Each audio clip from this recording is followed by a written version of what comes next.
सामने आया है। बेसिक शिक्षा मंत्री संदीप सिंह का बड़ा बयान सामने आया, जहां 50 छात्र वाले प्राइमरी स्कूल मर्ज नहीं होंगे। शिक्षा मंत्री ने बड़ा बयान दिया है, जो स्कूल मर्ज हुए हैं उन्हें रद्द करेंगे शिक्षा मंत्री। तो ये तमाम जो जानकारियां हैं वो साझा करते हुए नजर आए हैं और शिक्षा मंत्री का कहना है कि जो स्कूल मर्ज हुए हैं उन्हें रद्द करेंगे और 50 अगर बच्चे छात्र शामिल हैं तो फिर उन स्कूलों को मर्ज नहीं किया जाएगा। यानी कि योगी सरकार ने यह फैसला लिया था कि जो छोटे छोटे स्कूल हैं, सरकारी स्कूल जिनमें बच्चों की संख्या कम है, जिनमें 10 से कम बच्चे हैं, उन सभी स्कूलों का मर्जन किया जाएगा। इसके तहत 5000 से ज़्यादा स्कूलों को मर्ज किया गया है आपस में।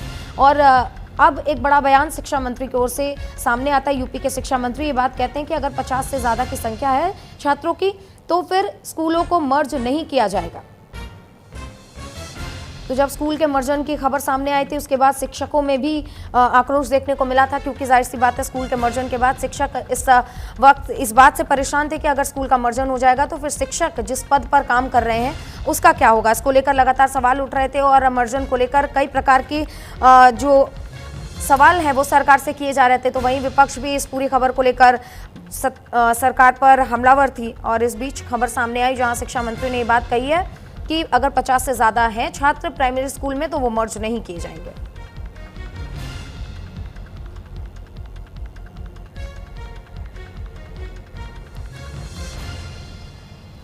तो हमारे सहयोगी शाब्दीन लगातार बने हुए हैं, तमाम जानकारियां उनसे लेंगे। शाब्दीन, एक नया बयान सामने आता है, एक बड़ा फैसला सामने आता है कि अगर 50 से ज़्यादा छात्र हैं तो उन स्कूलों को मर्ज नहीं किया जाएगा। क्या कुछ कहा गया है आगे सरकार की ओर से? देखिए सुचित्रा, कल हमारे न्यूज चैनल पर ही शिक्षा मंत्री संदीप सिंह जुड़े थे और न्यूज इंडिया लगातार, चाहे वो मर्जर की व्यवस्था हो चाहे वो स्कूलों की जर्जर की व्यवस्था हो, लगातार सवाल खड़े कर रहा था, इसकी रिपोर्ट दिखा रहा था। लगातार हम लोगों के बीच में जा रहे थे, उन स्कूलों में भी गए जहां पर स्कूल बंद हो गए थे। कुछ ऐसे स्कूल थे जहां पर 48 से 47 बच्चे थे, वो स्कूल भी बंद हो रहे थे। हम खुद लखनऊ के काकोरी में गए थे, जो चतुरखेड़ा एक गाँव था जहां पर काफी संख्या में बच्चे थे और लगभग 48 से 49 बच्चे थे। और उसके बाद जब ये व्यवस्था लागू हुई तो वहां पर और बच्चे बढ़ गए। तो तमाम ऐसे जो स्कूल थे जो काफी संख्या में जहां बच्चे थे, और उसके बाद जब मर्जर की व्यवस्था हो रही थी तो जो दूसरा स्कूल था वो काफी दूर पे हो रहा था। तो ऐसे में जो स्कूलों की व्यवस्था थी उसको लेकर लगातार सवाल खड़े हो गए। तमाम विपक्षी दल, चाहे समाजवादी पार्टी हो, आप पार्टी हो, अपनी समाज पार्टी हो, स्वामी प्रसाद मौर्य लगातार सड़कों पर उतरे। आम आदमी पार्टी के सांसद संजय सिंह भी सड़क पर उतरे।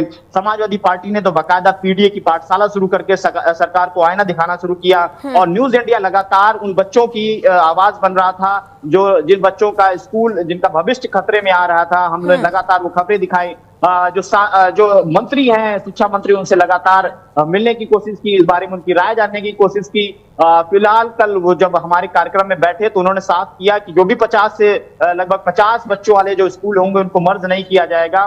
तो कहीं ना कहीं एक बड़ा फैसला है उन बच्चों के लिए, उन अभिभावकों के लिए जिनका जो स्कूल मर्ज होने जा रहे थे, जो स्कूल बंद होने जा रहे थे। फिलहाल वो स्कूल अब बंद नहीं होंगे। अच्छा, जो भी ऐसे स्कूल है जहां पर कम बच्चे होंगे, 10 या 20 बच्चे होंगे, वो स्कूल भी अब बंद नहीं किए जाएंगे। वहां पर आंगनबाड़ी शुरू, क्योंकि पहले प्लान था कि पूरा स्कूल ही बंद कर दिया जाएगा। तो ऐसे में जब ये सवाल लगातार खड़े होने शुरू हो गए, विपक्ष लगातार हावी हो गया, तो उसके बाद शायद सरकार को बैकफुट पे आना पड़ा और उसके बाद उन्होंने अपना इस फैसले को वापस लिया।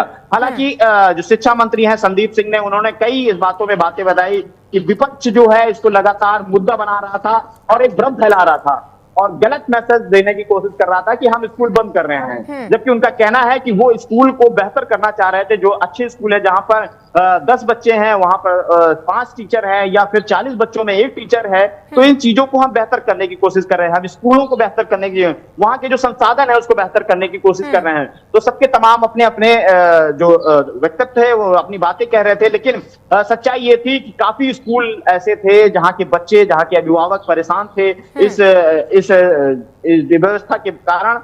उनकी हम आवाज बढ़े और उनकी आवाज के कारण ही आखिरकार सरकार को अपना फैसला पलटना पड़ा। और अब जो बड़ा फैसला उन्होंने लिया है कि जो 50 बच्चे वाले स्कूल हैं उन स्कूलों को बंद नहीं किया जाएगा। बिल्कुल, जिस तरीके से ये खबर सामने आई है ये राहत की बात तो है ही, लेकिन शाब्दीन यहाँ पर सवाल ये भी उठता है कि जिन स्कूलों की हालत को देखते हुए, जर्जर हालत को देखते हुए स्कूलों को बंद करके और या फिर उनकी जगह आंगनबाड़ी शुरू करने की बात कही गई थी, अब उन स्कूलों के लिए क्या एहतियातन सुरक्षा बरती जाएगी? क्योंकि कई बार हमने देखा है कि बारिश के दौरान बड़ा हादसा हो जाता है, बच्चे घायल हो जाते हैं। अभी राजस्थान से ऐसी तस्वीरें सामने आई थी। तो इस बार प्रशासन किस तरीके से तैयारी करेगा और उन स्कूलों को ठीक करेगा जो जर्जर हालत में है? अब देखिए, इसको लेकर हमारे न्यूज इंडिया के लगभग यूपी के सारे संवाददाताओं ने अपने अपने जिलों में रिपोर्ट की है और ऐसे कई स्कूल हैं जिनको लेकर हम लोग सामने आए हैं, सरकार को भी ये बातें बताई है।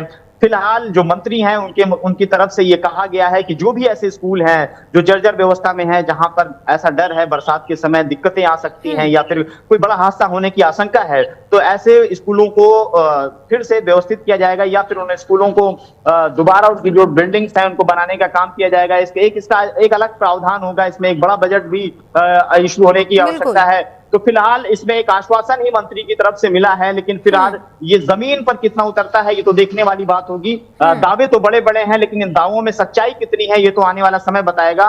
लेकिन कुछ स्कूल ऐसे हैं यूपी में, लगभग हर जिले में 10 में 2 स्कूल तो लगभग ऐसे हैं जहां पर लगभग जो व्यवस्थाएं हैं, जो स्कूल की बिल्डिंग्स हैं, वो कहीं ना कहीं जर्जर अवस्था में है या फिर उसमें वो पुख्ता इंतजाम नहीं है जो एक स्कूल में होने चाहिए, जो बच्चों को मिलने चाहिए। क्योंकि छोटे छोटे बच्चे होते हैं, आप देखेंगे कक्षा 1 से 5 तक के उनकी उम्र क्या होगी, 5 साल से शुरू होकर 10 साल या 12 साल के बच्चे होंगे। तो जाहिर सी बात है उनको कहीं ना कहीं उनकी लेकर है जो मानक होते हैं उन पर सरकार को खरे उतरना चाहिए और इन बच्चों का ध्यान, क्योंकि ये गांव और गरीब के बच्चे हैं, उस जगह से आते हैं, व्यवस्थाओं के मारे हुए होते हैं, शायद उनके पास वो संसाधन नहीं होते हैं जिन संसाधनों की वजह से वो अपने अच्छे स्कूल में जा सकें। तो ऐसे बच्चों के लिए ये प्राथमिक विद्यालय खोले जाते हैं और ऐसे में अगर प्राथमिक विद्यालयों में व्यवस्थाएं अच्छी नहीं होंगी तो जाहिर सी बात है इन बच्चों के लिए कहीं ना कहीं काफी दिक्कतों का सामना करना पड़ेगा, मुश्किलें होती हैं और कहीं ना कहीं इनकी सुरक्षा, जो बच्चों की सुरक्षा होती है, उस पर भी सवाल खड़े होते हैं। तो जाहिर सी बात है सरकार इस पर ध्यान देना चाहिए और तमाम ऐसे जो स्कूल हैं उनको व्यवस्थित करना चाहिए, उनको दोबारा रेनोवेट करना चाहिए। तो फिलहाल देखना होगा कि जमीन पर ये कब उतरेगा। ठीक है, बहुत बहुत धन्यवाद शहाबुद्दीन आपका तमाम जानकारियों के लिए। तो जिस तरीके से तस्वीरें निकलकर सामने आई हैं, अब शिक्षा मंत्री ने बड़ा फैसला लिया है और बड़ा फैसला लेते हुए 50 से ज्यादा अगर बच्चे हैं तो स्कूलों का मर्जर नहीं किया जाएगा।